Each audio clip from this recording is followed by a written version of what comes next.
Hello and welcome to the Gooner Talk. Back again with you guys for another show, for an episode of our Raw Reaction series. Now, we've not done one of these in a little bit, it's fair to say. There's not been a lot going on. Speaking of which, I hope you're all well. Hope you're doing fine. Hope you're staying safe, staying inside, protecting the NHS. And everything else. And of course, those that are abroad and outside the UK are doing the same. In fact, some people abroad seemingly coming out of lockdown soon, whilst the UK is going to be stuck in it for what seems like at least another 3 weeks. But we're here today to talk about some Arsenal-related news. Now, I said on the community tab, which is on the YouTube app, if you click on the community tab, there's lots of updates and posts that usually I write a couple of long-winded messages on there. That the shows are going to be sporadic because, of course, there's not much going on right now. But when some big news drops, I wanted to talk about it with you guys and get some of your reactions. And that news is quite significant because it impacts not just what's going on during the COVID-19 crisis, but also what's going on in the longer term, in the next 12 months, of what Arsenal could be using to finance some future transfer business as well, which I know is a topic that everyone is hot on at the moment. And speaking of which, tomorrow we're going to be doing a tactical breakdown video on an Arsenal target. So if you want to find out what that's all about, follow us on Twitter at the Gooner Talk TV and stay subscribed. Or if you are not already, please click that subscribe button and you can tune in tomorrow with some help from a French football expert to give you a bit of a clue who we might be talking about. So going straight into today's video, though, the Arsenal wage cut. Now, the situation has sort of changed over the last couple of weeks. I'm really interested. If you're watching live now in the chat box, let me know what your thoughts are on the situation with wages. Do you feel that Arsenal players should be taking a wage cut? Do you think that the owner should be paying for this? Do you think the club should not even be looking to take wage cuts anyway, as a massive multi-million-pound company worth over $1 billion, worth over $2 billion supposedly? Do you think there should be? And obviously, if you're not watching live and you're watching on playback, please let me know what you think in the comments section below. But for me, my head is at the situation where I feel that we've got an owner who is blessed with a hell of a lot of money. And in that sense, when you're in a very specific moment, not just in terms of football, but globally, there are specific circumstances where you should be looked upon to move out of the norm, move away from what typically happens. And we know that typically at Arsenal, the owner doesn't put a lot of money in, if any. In fact, he doesn't put any money into the club whatsoever, supposedly, if you're to believe all the reports. And for me, this is a situation where you need to take different action. This is a situation where something different needs to happen. And for me, I just think that the owner should definitely have put his hand in his pocket to sort of deal with this situation. Now, I don't think that Arsenal, not just Arsenal footballers, but footballers in general, should be taking a wage cut to fund other members of staff. Now, I know that seems ridiculous considering the fact that they're on a hell of a lot of money. But if you do that, what happens is you create a situation where then you're looking at, and I remember Matt Hancock, who's obviously massively involved with the government and the situation that's going on with COVID-19. He himself came out in the media and said that footballers should be looking to take a wage cut. Now, since then, the likes of Jordan Henderson and that have set up things to try and fund the NHS and support them and help them, which is fantastic, and that's what should be going on. But to actually take wage cuts off players, for me, it creates controversy, because there are massive companies out there that should be taking stuff from their profits, should be taken away. That there's ultimately so much going on around it that other players, other companies, other people, like the fantastic captain that raised over £12 million today, all of that stuff that's going on is still happening, and yet footballers are being looked upon as people that should be taking wage cuts. It's not their fault that they earn that much money. It's the business that they are in. I understand the thinking behind it, that they're earning all this money. Why can't they support the other areas of the club? But at the same time, I just don't believe morally, maybe not morally, but I just commercially, it doesn't make any sense. It doesn't make any sense to do that when you've got, and this is completely with the caveat, that you've got a multi-billionaire owner. If you've got a situation where you're a club that isn't in that situation, and yet the players are paying so much and they're the only sort of source of where that money could come from, that it wouldn't have a massive detrimental impact, then that's fine. Then the player's fair enough. But when you've got someone who's up the top with billions and billions and billions, then for me, they should be the one funding the drop or funding the members of staff that the club can't afford to pay themselves because of the situation. Now, let's actually talk about the situation itself. And I'm going to go through some of your comments in the chat box as well. So don't worry, we will be going through some of those. The situation has been that the club has been trying to negotiate with the team a wage cut of a certain percentage, not just during this COVID-19 lockdown period, but for the considerable future in a summary of about 12 months. Now, this has sort of been done quite personally. Whilst it's been done over WhatsApp and maybe voice chat and phone calls, it's not been done through representatives. It's been done directly through the players. And in fact, it's reported that Hector Bellerin has been a big spokesperson for the players and has sort of been like what you would call a union rep for the players in the communications that have gone on between himself and, of course, the people higher up in the club. Now,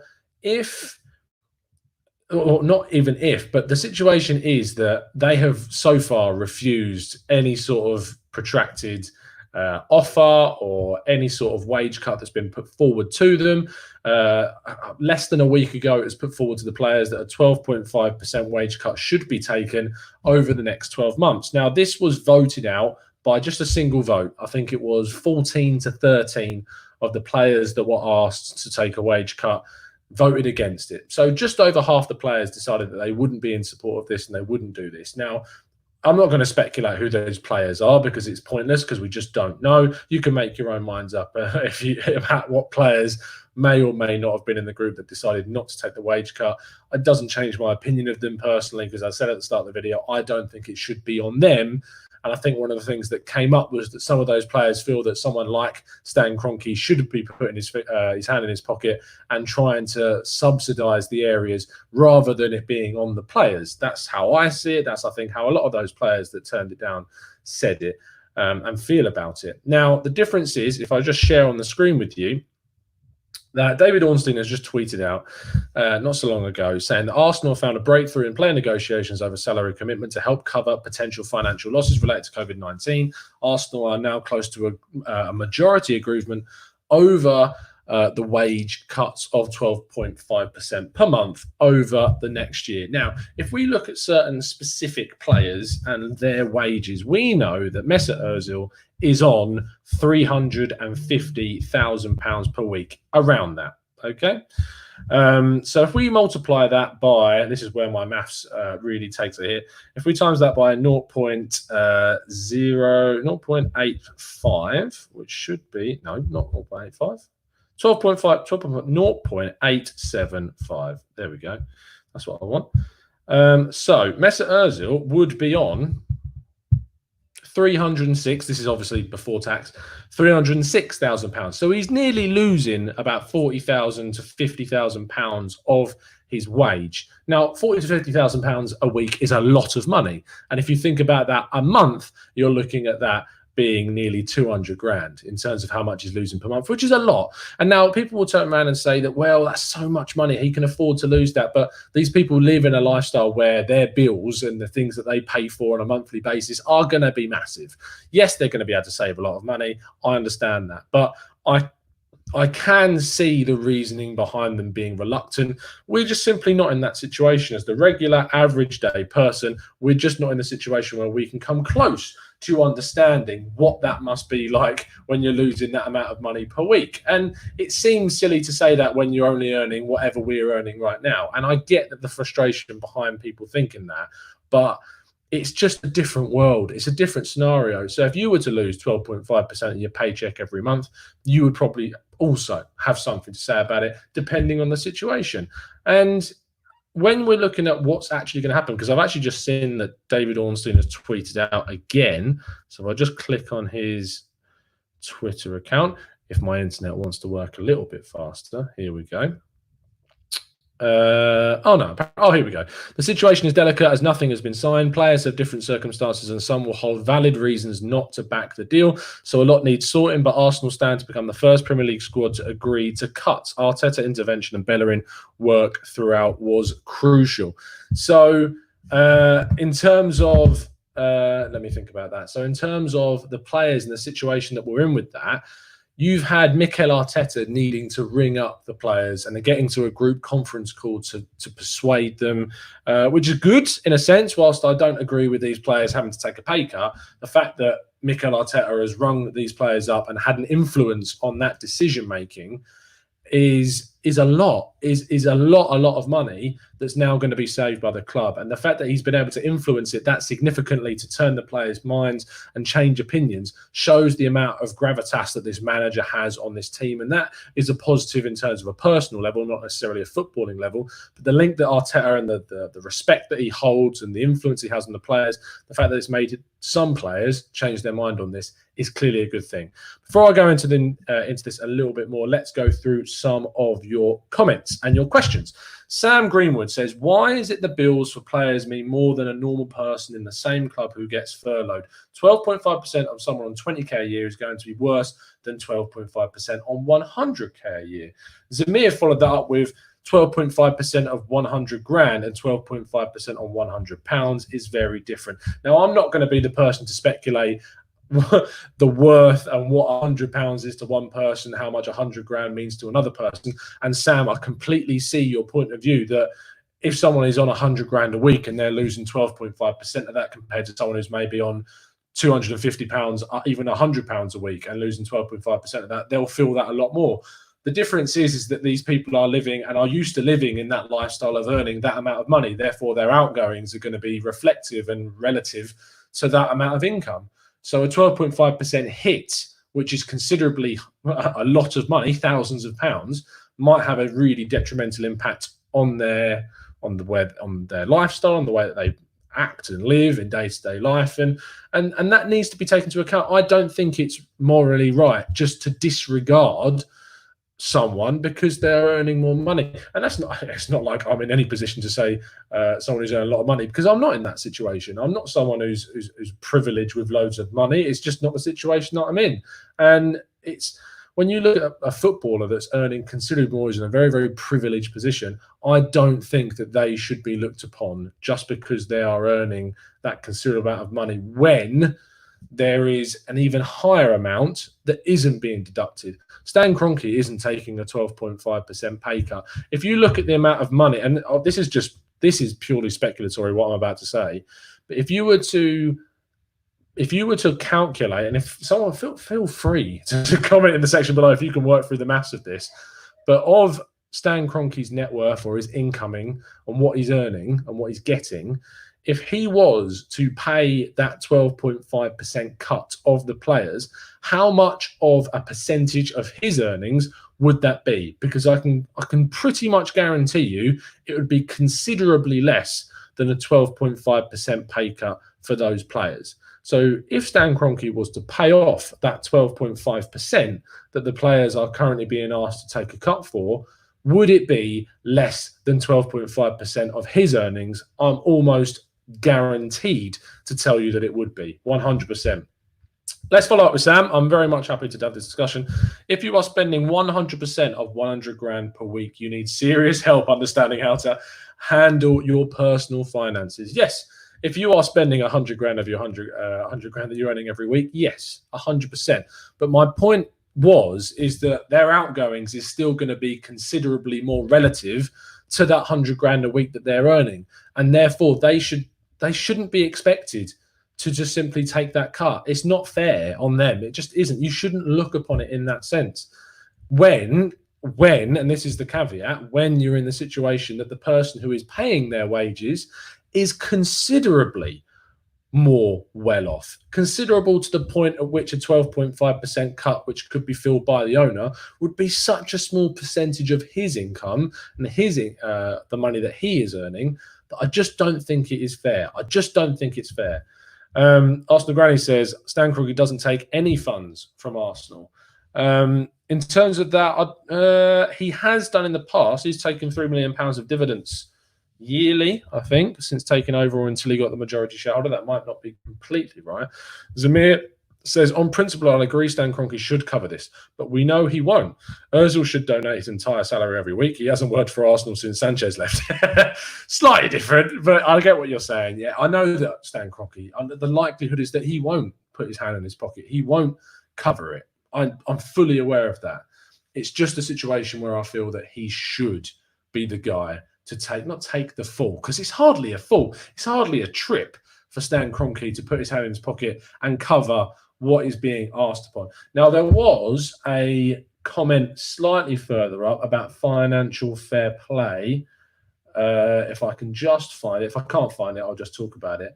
But someone mentioned, is it possible for an owner to actually pay this off? Will it affect financial fair play? Gio says, financial fair play. You can't put money in, stupid. Oh, rude. But to be fair, the point about financial fair play is that a club cannot make a loss on a certain amount of time across so many years.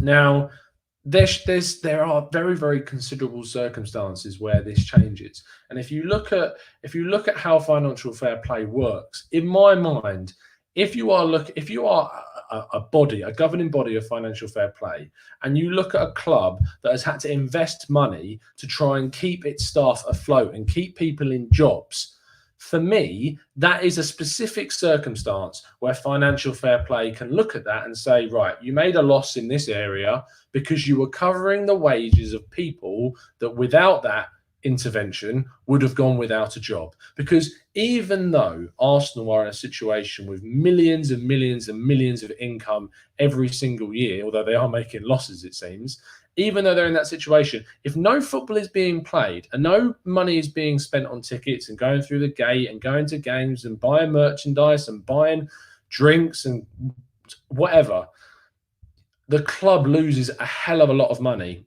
considerably a lot of money. So it's already making a loss. So it is not stupid to suggest that an owner could subsidise that, and financial fair play would look upon that as a special circumstance. So it is not stupid whatsoever to suggest an owner subsidising in this situation, because it's a very, very specific situation. GD2KNW says Arteta needs to be careful. The balance between supporting the players and the club. It must be an exceptionally difficult situation for the manager, for the head coach to be in. Massively so. Because if you're in a situation where you've got to look after your players and you've got to put the players' interests very much at the forefront of your ideas, and also got to be in a situation where you're going to ask them for a pay cut, that must be incredibly difficult to try and sort out and try and talk through. So, yeah, 100% GDT. I agree with you 100%. Jack Paulton says, how do you think this will impact commercial revenues? Because this is a massive weakness for Arsenal. I think it's going to be the thing is, because it's not just specific to Arsenal, that so many clubs, every club is going through this, that there is going to be an impact on market value of players. I think you'll see market value of players drop because of this. Players that were going for 50 million before will probably go for slightly less than that. I'm not saying massive drops, but I think you'll see a drop in market value of players because clubs won't have the money to spend. So naturally, just the way I'm in a business point of view, if clubs have less money, the market value of players will drop in order for transfers to happen, because clubs and teams, unless they are bankrolled and break financial fair play rules in that sense, will then be at a disadvantage. So financial fair play shouldn't be broken if a club owner is subsidising wages of staff and that is causing a loss. But if come the summer transfer window, owners are injecting millions and millions and millions into clubs in order to sign players, that's different. That is a complete break of the financial fair play rules, and it shouldn't stand. It's as simple as that. Sam Greenwood says more than the average worker. Surely it is fair to assume everyone will be negatively affected no matter their salary. Therefore, treat all the same. Well, if you're treating all the same, then yeah, you don't ask them to take cuts and other staff not to take cuts. That's exactly what I'm saying. It's not unfair to say that players will be affected. It's not unfair to say that. Well, he says it seems unfair to say players will be affected more than. Oh, no one said that. No, who's saying that players will be affected more? They're being affected more on a monetary value, 100%, because it's just simply more money that they would be losing. The argument that we're putting forward is that players will be affected more monetarily because it's just basic maths. They're earning more money. They take a 12.5% cut. that's going to be that's going to be much, much more money than the average worker. It would be a bigger hit to them. But in relative speaking, no. If you lost 12.5% of your average wage compared to 12.5% of 100, 200 grand a week, then of course the impact on the average worker would be greater. However, it should be that everyone in that sense is treated the same, and you shouldn't just simply cut those that are earning massive amounts of money in this specific situation. Other situations, completely different. But you cannot ask the players to take a pay cut just simply because they're earning considerably more than the average worker. Not at any point have I said that the players would be more affected in general. I've said they would be more affected on monetary value, plainly and simply. Ajit says that this certainly means a huge problem in transfers. Right, more players will want to leave. Possibly so. If players are being asked to take a pay cut, it would make complete sense that they would maybe want to leave to another club that is offering them more money, because it's a money game, football, and players want to earn more money all the time. Otherwise, why would they try and get a better contract? Why would they leave to go to maybe a lesser club? In terms of why would some players go off to China? Some players go off to America. Some players go off to other leagues where they can get a lot more money. Lewis White says Stan isn't going to do it for us, and he won't for all his other businesses. I have to agree. Cannot see it happening at all. Michael Hernandez, long-time listener. Thank you so much for tuning in, Michael. As per, he says, is Bellerin proving to be captain material by being the locker room voice during all of this? In my opinion, yes. Yes, 100% I agree with you, Michael. Bellerin was one of the 5 captains that Unai Emery put down on his list. And I think that this clear voice from the Spaniard and the communication between players and the manager and the board is something that is looked upon very, very highly, and hopefully can be translated not just in this sense, but onto the pitch when we finally return to football. Sam, okay, thanks for clearing that up. I think we can agree. Of course, Stan should just pay, but he won't. Yeah, I think we can agree there, Sam. Jack Portman says, how long do you think this will impact the club for? Years, mate. Absolutely years. And it's not just Arsenal. It's going to affect football in general for so long. The knock-on effect on when seasons will start, when transfer seasons will start, when international tournaments will happen, if international friendlies occur. It's going to be and you got even thinking about like the big clubs, but Arsenal, whilst are going to be massively hit by this, there's so many other clubs across the country and across the world that are going to be so negatively impacted by this. And to the point where they could be losing the entire club. Fans could be without a club. It's extremely sad, and it's an extremely sensitive and difficult situation to try and gauge and understand. But one thing is for sure is that the people who are earning, and the people, the owners, the multi-billionaires who are earning so much money that it is nothing, they're the ones that you should be looking to. They're the ones that you should be thinking, right, these guys need to save their club. And in some senses, you should look at the bigger clubs and looking down the league and saying that some clubs are going out of business, and altogether clubs should be trying to keep afloat and keep the integrity of the football, just trying to keep the integrity of football, keeping it together, keeping it running. I don't think it will happen. You've seen clubs like Bury go into the point where they're not even a club anymore, and not a single club turn around and try to help out. And I get the contradiction to that is that if you do it for one club, you have to do it for all clubs. But I just think that there's not enough going on to try and save institutions that are going to be going out of business. Tucky says, would Stan football this bill mean less? Let's try that again. Would Stan footing this bill? That's my reading, Tucky. I apologise profusely. Would Stan footing this bill mean less money for transfers? If so, if the players want to be competitive, maybe it's better that they take the pay cut. And that's another argument, is that if the players who are going to remain there, and the players constantly saying that Arsenal need to be signing better players and want to be surrounded by better players, then yes, an argument should be take the pay cut, because it's going to help the club sign better players, make the club more competitive, and they should be in support of that. But we just know that that isn't the way the world works. And whilst that theory, Tucky, is completely sound, agreeable, financially and personally to those players, it's a dog-eat-dog world, and it's just not going to happen. Zamir says, think about World Cup 2022 was supposed to be in December. Euro 2020 moved to 2021. Football will be madness for the next couple of years if we get it back, and fingers crossed we will. I just don't know. I don't see, rather, how we're going to get an end to this season. I don't see how it's going to be fitted in. it's going to be a really, really big challenge. Javier says the world is going to look very different in general. Yeah, it's not just football. It is absolutely everything to do with this. Let's scroll up and see if anyone has asked a question that I have unfortunately missed. Arsenal Granny says, has any owner agreed to cover player wages? I don't think so. I feel like that was something that I would have seen or been reported if it had have happened, but I haven't seen it anywhere. They said, we talked about earlier on that Arsenal would be the first team to agree to cuts in general if this goes through, but I haven't seen anything about an owner subsidising anything just yet. If you have seen something, let me know in the chat box or in the comment section if you're watching on playback. Omar says, I think the season will have to be voided. I'm starting to see that way. One of our members, Matt Gray, says, think we need to accept we won't be spending big this summer on Uber. I think we were, I don't think you could have expected us to spend big before this happened. I couldn't have seen Arsenal spending big at all. Being out of the Champions League for so long is having such a detrimental impact on our finances and the way that we can fund things. The only way that we would have been able to spend big is if we sold big, by selling Aubameyang, by selling maybe Lacazette, by selling other players. I cannot see Arsenal spending big unless big players also go out of this club. Obi Awobi says, as of right now, I believe Bournemouth will have already agreed to cuts. Bournemouth is the other team that I've seen for sure.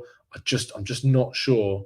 I'm just not sure whether other clubs will follow this route or not. Audio Football says, I think when the dust settles on the COVID-19, there will be better fee structures in football and prices will need to come down realistically. No money will be anywhere. It's going to be so different. It's going to be massively different.